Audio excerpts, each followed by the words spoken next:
आज हम आपको एक कहानी सुनाते हैं और हमारी कहानी का शीर्षक है दो दोस्त। किसी गांव में दो दोस्त रहते थे। एक का नाम हीरा था और दूसरे का मोती। दोनों में गहरी दोस्ती थी और वे बचपन से ही खेलना कूदना पढ़ना लिखना हर काम साथ करते आ रहे थे। जब वे बड़े हुए तो उन पर काम धंधा ढूंढने का दबाव आने लगा। लोग ताने मारने लगे कि दोनों निठल्ले और एक पैसा भी नहीं कमाते। एक दिन दोनों ने विचार विमर्श करके शहर की ओर जाने का फैसला किया। अपने घर में से रास्ते का खाना पीना लेकर दोनों भोर होते ही शहर की ओर चल पड़े। शहर का रास्ता एक घने जंगल से होकर गुजरता था। दोनों एक साथ अपनी मंजिल की ओर चले जा रहे थे। रास्ता लंबा था, सो उन्होंने एक पेड़ के नीचे विश्राम करने का फैसला किया। दोनों दोस्त विश्राम करने बैठे ही थे कि उतने में एक साधु वहां पर भागता हुआ आया। साधु तेजी से हाँफ रहा था और बेहद डरा हुआ था। मोती ने साधु से उसके डरने का कारण पूछा। साधु ने बताया कि आगे की रास्ते में एक डायन है और उसे हराकर आगे बढ़ना बहुत मुश्किल है। मेरी मानो तुम दोनों यहीं से वापस लौट जाओ। इतना कहकर साधु अपने रास्ते लौट गया। हीरा और मोती साधु की बातों को सुनकर असमंजस में पड़ गए। दोनों आगे जाने से डर रहे थे। दोनों के मन में घर लौटने का विचार आया, लेकिन लोगों के ताने सुनने के डर से उन्होंने आगे बढ़ने का निश्चय किया।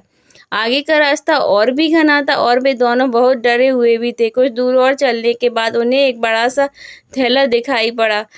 दोनों दोस्त डरते हुए उस थैले के पास पहुंचे। उसके अंदर उन्हें कुछ चमकता हुआ नजर आया। खोल कर देखा तो उसमें की खुशी का कोई ठिकाना ना रहा। उस थैले में बहुत सारे सोने के सिक्के थे। सिक्के इतने अधिक थे कि दोनों की जिंदगी आसानी से पूरे ऐसो आराम से कट सकती थी। दोनों खुशी से झूम उठ रहे थे। उन्हें अपने आगे बढ़ने के फैसले पर गर्व हो रहा था। साथ ही उस साधु का मजाक उड़ा रहे थे कि वह कितना मूर्ख था जो से डर गया। अब दोनों दोस्तों ने आपस में धन बांटने का साथ ही भोजन करने का निश्चय किया। दोनों एक पेड़ के नीचे बैठ गए। तीसरे कहा कि वह आसपास से किसी कुएं में पानी लेकर आए ताकि भोजन कर आराम से किया जा सके। मोती पानी लेने चल पड़ा। मोती रास्ते के चलते चलते सोच रहा था कि अगर वो सारे सिक्के उसके हो जाए तो वो उसका परिवार हमेशा राजा की तरह रहेगा। मोती के मन में लालच आ चुका था। वह अपने दोस्त को जान से मार डालने की आने लगा। पानी भरते समय उसे कुएं के पास एक धारदार हथियार मिल गया। उसने सोचा कि वो इस हथियार से अपने दोस्त को मार देगा और गांव में गए डाकुओं ने उस पर हमला कर दिया था। मोती मन ही मन अपनी योजना पर खुश हो रहा था। पानी लेकर वापस पहुंचा। मौका देखते हीरे के पीछे कर दिए। देखते देखते हीरा वहीं ढेर हो गया। मोती अपना सामान और सोने के सिक्कों से भरा थैला लेकर वहां से वापस भागा।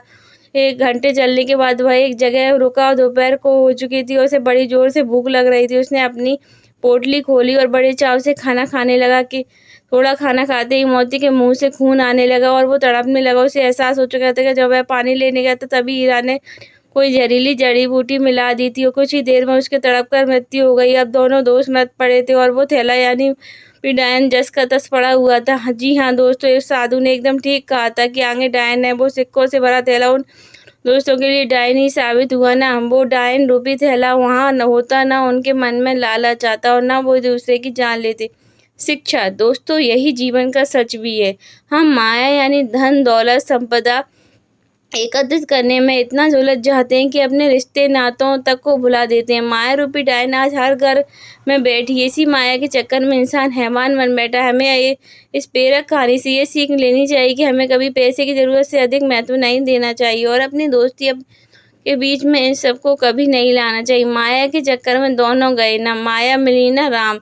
इसलिए हम हमेशा माया के लोभ व धन के लालच से बचना चाहिए और ज्यादा ना सही पर कुछ समय भगवान की आराधना में जरूर लगाना चाहिए। सदैव प्रसन्न रहिए। जो प्राप्त है पर्याप्त है।